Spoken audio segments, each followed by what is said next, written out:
are. Keep 4 and 5? Sure. I am 23 years of age, and my entire life is a failure. This is because I study computer science, and I'm working as a computer programmer when I absolutely hate what I do. Every night before I tuck myself into bed and cry myself to sleep, I spend some time in front of my mirror practicing for my dream job. I want to be a TV weatherman. But what is it about being a weatherman that's so exciting?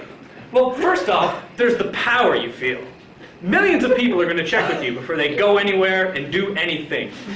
The money you can make insider trading with an umbrella company is just astounding. Despite this incredible power, though, it's a pretty casual gig.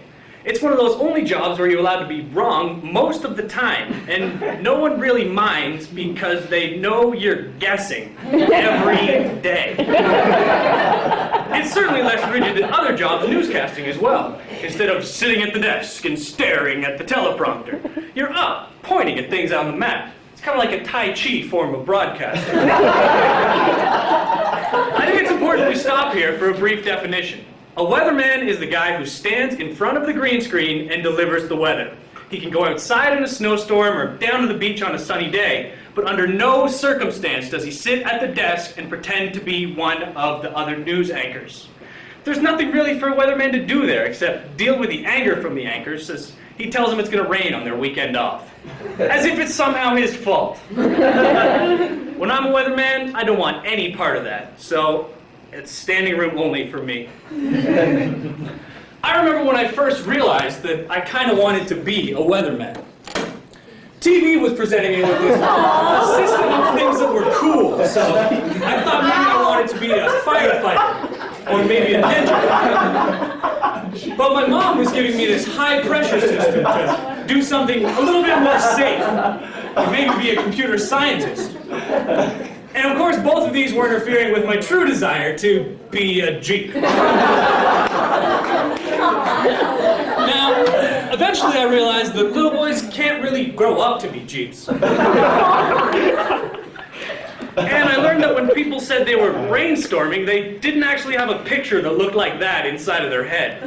But I took the fact that I did see these wonderful images to mean that I should probably be a weatherman. I immediately started collecting and reviewing old weather reports, learning all of the weatherman moves. First off, there's positioning. You're going to want to keep yourself at a freakish 45-degree angle. Once you've got your feet planted about shoulder width apart, you're going to want to warm up your hands. You've only got 2 tools, so you need to know how to use them effectively. If you're guiding a big cloud or a big imaginary barometric system across the map, it's best to use your outside hand in a large, sweeping motion. If you're doing some precision work, like outlining temperatures on a regional map, it's good to use your backhand. If there's something really major going on, you may want to incorporate both of your hands. I always imagined a hurricane making its way up the eastern seaboard. You really need to sell that kind of stuff to the audience. Of course, spending all this time studying the weather, I stopped paying attention to my studies. I started referring to my attendance as the probability of participation, and demanding it be forecast at least a week in advance. My math marks fell as I stopped studying calculus and started focusing a lot more on cumulus. As you can see, effort was really not there and marks were at an all-time low. I hadn't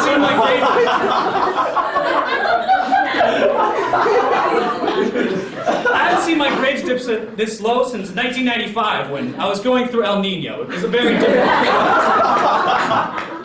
When my mom asked what was going on, I had to lie and say that I was interested in girls and it was affecting my studies. I had to bury what I really wanted to be in order to find something that I could focus on, make my way through school, and find a good occupation.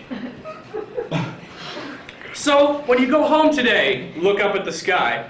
I hope you don't just see the block of warm air moving in from the east, bringing with it higher temperatures on Friday, cooling off over the weekend, and clearing completely out by Monday.